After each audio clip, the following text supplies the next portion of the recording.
Glad you're with us today. Today is a good day to be together, but someone has lost their wedding ring today out in the parking lot, and a man has lost their wedding ring. And so if you are looking for that, you can talk to me, and if no one claims it by 12 o'clock, I am going on vacation with it. So I'm not really going on vacation, but I might sell it for vacation, okay? No, just know that I have it if you need it. Today we're talking about bold faith. We have changed series, and some of you didn't even know we were in a series. I realize we have guests, and some of you come every week and don't know we're in a series. I know how that goes.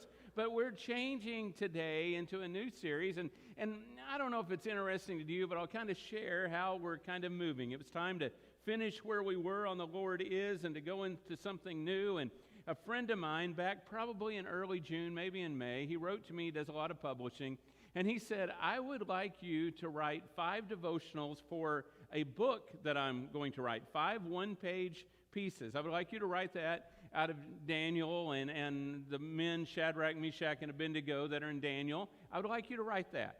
This was all during texting. We were texting back and forth. I said, thank you, I would be honored. He writes back something like, thanks, Joe. And then the next text was, it was great to see you yesterday. Well, I'm thinking, oh, he didn't mean it for me. He meant it for somebody else. What do? I don't want to respond and embarrass him, and then him say, no, really, I want you to write for me. So I just didn't say anything. So on July 11th, he writes to me and says, how are those devotionals going? They were due July 1st. And so I said, I will get them to you this weekend. So I got them all written a couple of weeks ago, and so all is good, and I still don't know if I will have my name on them or somebody else's name. But I wrote about Shadrach, Meshach, and Abednego, these 3 men in the Old Testament that we're going to look at in a little bit, and I want to talk about them for a couple of weeks. I don't want to say everything I said in those little devotional talks, but a few things that I think will lead us into this new series of thinking about people that had bold faith both in the Old Testament and in the New Testament. And I realize in an audience like this, we have people that some have literally been faithful to God in this room this morning and online for more than 90 years. We also have people every Sunday that this is your first Sunday possibly ever to be in a church service. So we have folks from all different spans, and we want all of you to be here. Whether you're in person or online, we want you to be a part of us. But let me explain a little bit about Israel's history, the nation of Israel. They were considered God's chosen people. He wanted to create His nation. And just like you would imagine, He wanted His nation to be faithful to Him. Unfortunately, over the years, they probably spent more years being unfaithful than faithful. And the Bible tells that story throughout the Old Testament about God wanting His people back and His people coming back for a little while and then going away again, and it goes back and forth. Until finally there was a time that God's nation, Israel, got into a civil war. And so when it was all over, the largest part of that nation was still known as Israel. And then there was a small part of that nation that now would be known as Judah. And God loved both sides, but yet there was this terrible division between the two, and they are now 2 separate entities. And about 650 years before Jesus was born on earth, there was a calamity in Judah because Babylon decided to take Judah over, and Babylon invaded Judah, what was part of Israel, God's people. And oh, it was terrible. If you were from Judah, it was an awful time in your history. The people, they were made into a puppet government that were to serve Babylon. Incidentally, Babylon in those days, what was considered Babylon, was modern-day Iraq, and then that area that spreads out from there. It and Egypt were considered the greatest empires in the world at the time. And so now Babylon would take Judah, and now, life would be so difficult for those who called themselves Judahites or Israelites, followers of the God of the Bible, known as Yahweh. But also to understand this, as far as Babylon goes, Babylon is often used in English in our culture in this time to represent people against God or sinful society. Sometimes we'll talk about Babylon, and what we mean by Babylon is the world without God. There was a movie that came out last year called Babylon, starring Brad Pitt and several other people. If you're saying, I don't remember it, neither does anybody else. It didn't make any money. But we use that phrase, Babylon, to refer to things that are godless, without God sometimes. But I want to take us back to this Babylon, this real physical country or empire, and what they were doing. They enslaved Judah's best young men. They thought, if we can get Judah's best young men, we can really take the heart out of Judah as a nation, and we can make our nation greater. And so what they wanted to do, Babylon wanted to drain Judah financially and intellectually. You can imagine how they went to their coffers and they would take their gold and they would take their silver and they would use all that for the cause of Babylon, all that to make the palaces bigger, to make the weapons better, all of those things that even a modern day country would do. But also what they did was they took the men that were considered the brightest and the best, and they took them back to Babylon because they were going to basically take all the intelligence that they could, those that were the brightest, out of Judah, and use them for their own purpose in Babylon.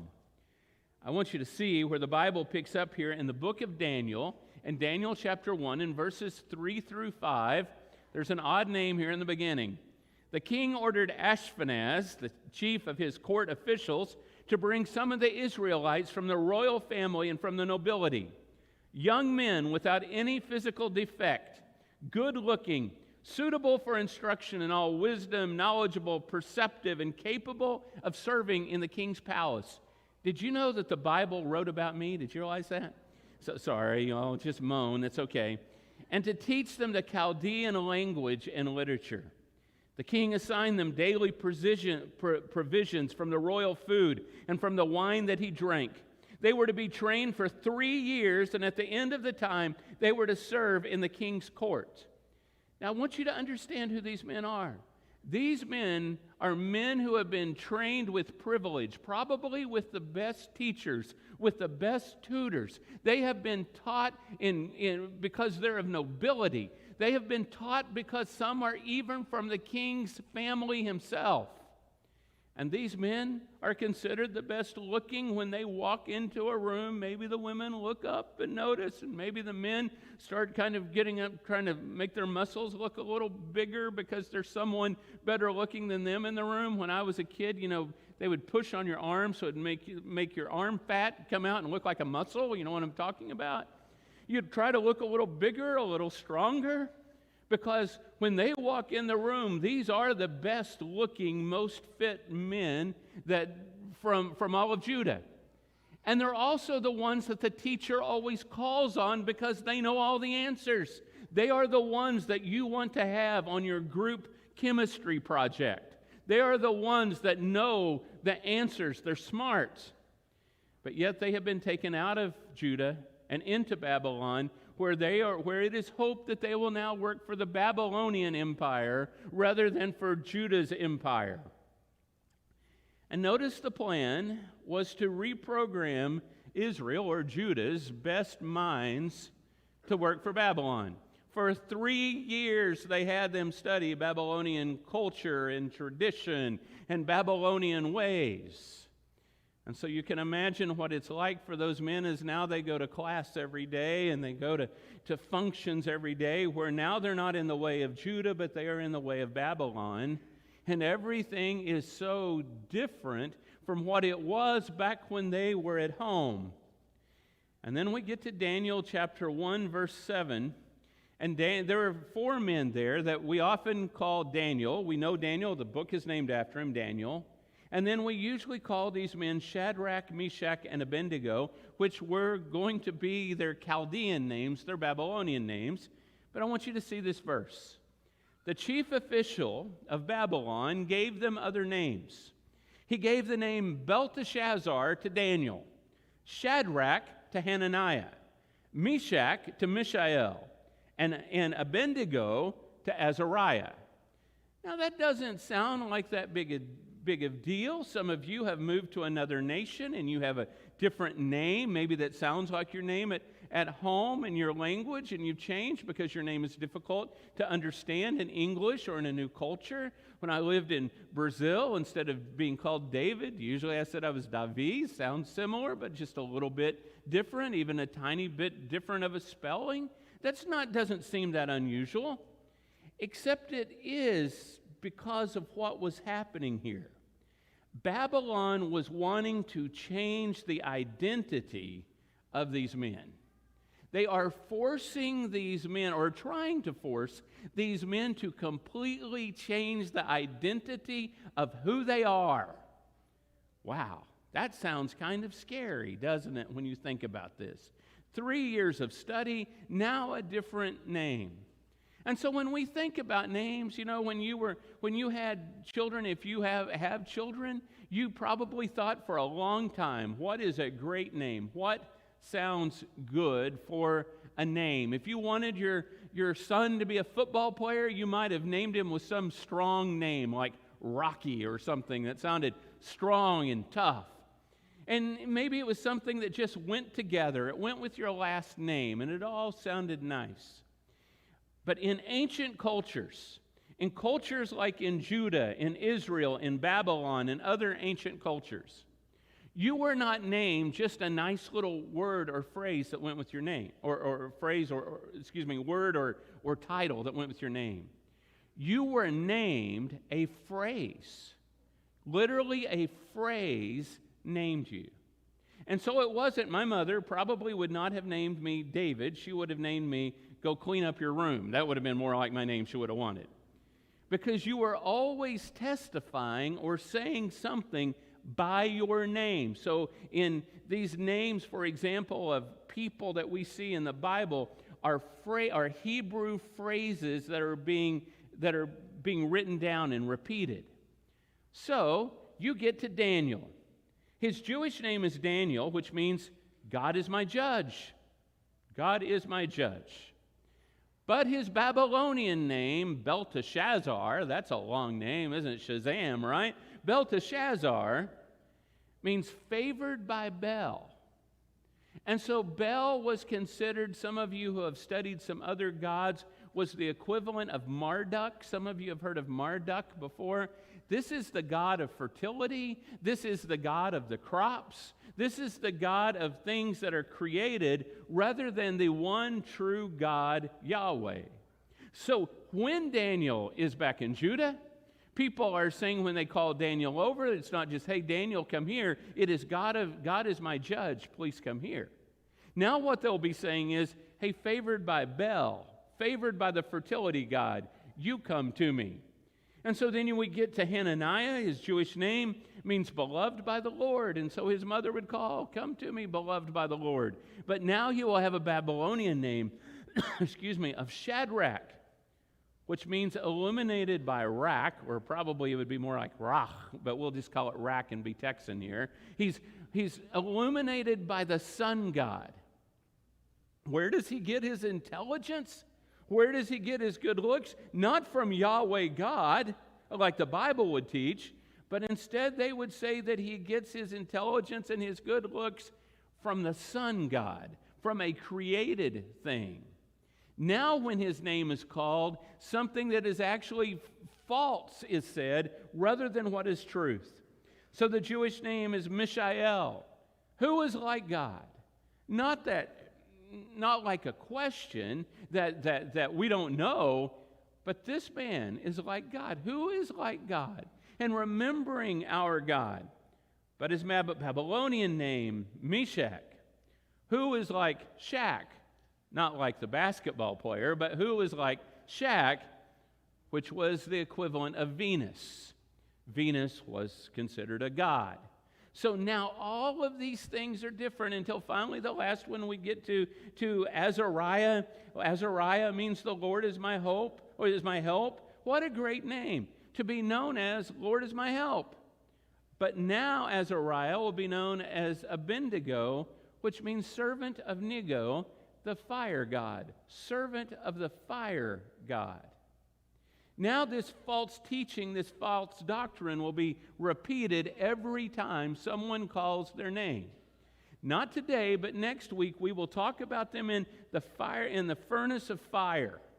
And when we talk about that, what's interesting is Abednego will not be burned up in the furnace of fire, which actually the fire god would have supposedly been in charge of, but Abednego and the others will survive all of that and thrive in the midst of that. So God was intent on one thing, and Babylon was intent on something else. Now you say, well, okay, nice trivia, we can have this, what does it matter? I want you to understand that these men lived in the culture, but they were not consumed by the culture. They lived in it, but they didn't let it consume them. In some ways, my job is pretty easy compared to yours. Every person in my office is a Christian. Isn't that incredible? Every one of them. Because obviously I work here. You guys are not smiling or laughing today at all. You're very serious-minded today. So I'd cut out the jokes, but I don't know when I'm telling a joke and when I'm not. So here it's a nice place. I mean, you don't hear bad language here. I mean, and at least not by the ministers, at least, or the other folks that work here. And you know, it's a good place to work. I still live in the world. I still live in the culture. I still have Facebook and Instagram and those things, so I understand a little bit. But some of you are in offices that are awful. You are in work crews that are terrible, where there is no one that ever talks about God unless they are taking His name in vain. Some of you work in places that are so incredibly difficult. I mean, it's hard to come today because everyone who lives in your house is against God, whether they say it or not. And you know what it's like to live in a godless Babylonian culture. These men, Daniel, Shadrach, Meshach, and Abednego, lived in a godless culture. But yet, they decided it will not consume us. We will stay faithful to God, even with all this that is around us. They made up their minds. So in Daniel chapter 1, verse 8, Daniel determined that he would not defile himself with the king's food or with the wine he drank. So he asked permission from the chief official not to defile himself. I want you to see now what they did was they decided to only eat vegetables, in this case in chapter 1, and all the others ate other food, and they found out that Daniel, Shadrach, Meshach, and Abednego were the healthiest of all after what their diet was compared to the others. But what I want you to see here that's important is what Daniel did. He determined that he would not defile himself. Now, he's trying to get along here. So he's going to ask, is it okay if I don't defile myself? But if the king would have said, no, you have to defile yourself, you know, if you know the rest of Daniel, he would have said, sorry, I would rather die than defile myself. I'm not going to do that. You make up your mind of what you will do and what you will not do early. So he would not defile himself. So this is where all this comes together today. How do I survive a godless culture that wants to swallow me? Some of you this morning may feel like you're about to be swallowed up. You're here on Sunday morning. You may even be here on Wednesday night or Sunday night or in a small group, but you feel alone. You feel like you are going down for the count.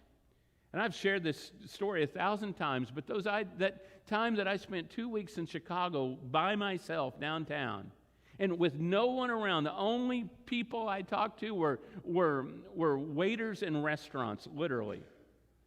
With everything I heard, I thought, well, I could do whatever I wanted to do. Nobody would know anything. I could give in to anything. No one would know. Now, I didn't do any of those things, but I realized it was possible to do right there. Some of you may feel that all around you, and you may have urges telling you that that would be the best thing for you to do. Some of us, you come to church and think, well, at least I'm going to do that, and somehow you walk in, you walk out, and no one even says anything. And you think, well, I went, nobody cared about me. Why don't I just go that way and go away from God? And unfortunately, people have done that many, many, many times. So how do I protect myself from this godless culture that wants to eat me up? Comes to us in every way, doesn't it? Sometimes we talk about education of children and we worry about things. Well, think about education of adults as well, right? Think about what comes through our phones, what's on television, what's in movies, what's everywhere around us, the conversation with friends, the things that we see. It's everywhere. It's everywhere. It's not just in one little pocket of the world. It's all over. So what can I do? First of all, study the truth. Know the truth. You don't have to study all the false things in the world to know the truth. If you study the truth and know the truth, then you won't have doubts. When you see other things, you'll know what's false because you will know the truth. Study God's Word. Know His Word. Know what it says. And sometimes people say to me, I don't have any idea where to start. Where would I start? The Bible's a big book. I tried to start. I got lost in it. I don't know where to start. Turn to your New Testament, not right now, but turn to your New Testament when you get home if you want to know where to start, or look on your phone and look at this is just what I recommend.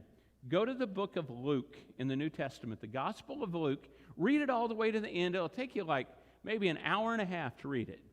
Then after you read Luke, read the book called Acts, because it's a 2-volume set written by the same author to the same person, tells the life of Jesus until He dies and is resurrected, and then tells the first couple of decades of the church and what happened after He died. Read Luke, read Acts, and you will start seeing Jesus in ways that you hadn't before. You'll start understanding things you hadn't. Well, what do I do when I finish that? Well, first thing I'd say is go back and read it again. And maybe again and again and again, read Luke and Acts. And then you can venture out into other things, but understand that really well, the life of Jesus and in those early days, and then move on and start getting other things. Now, you may have another idea, and your idea will be great too, but this is where I would go. Study the truth. Know Jesus. Know what God has for us. Here's another one. Remember who I am. Some of you had parents who would say this to you right before you would go out on Friday night or you would leave the house. Don't forget you are a Duncan. Don't forget who you are. You are a part of this family. Remember, you are a follower of Jesus. You are a disciple of Jesus. You are most loved. You are chosen by God. Remember who you are. And remember, that goes right along with that, who I serve. Remember that I serve God. I serve His Son, Jesus. And if it's not serving them and the things I'm tempted to do, then why would I bother? Why would I be a part of that? I remember, or should remember, who I serve. Now, this is one that Daniel did that's important for all of us. Set my boundaries early. If I wait until I'm in the midst of the crisis or the temptation, it will be very difficult to set the boundaries. So, for example, one thing they tell you, if you have trouble with food, you go to the grocery store, you make your list before you go, and you don't buy anything extra, right? This may be the truth as well if you are going to the mall and you're going to go shopping.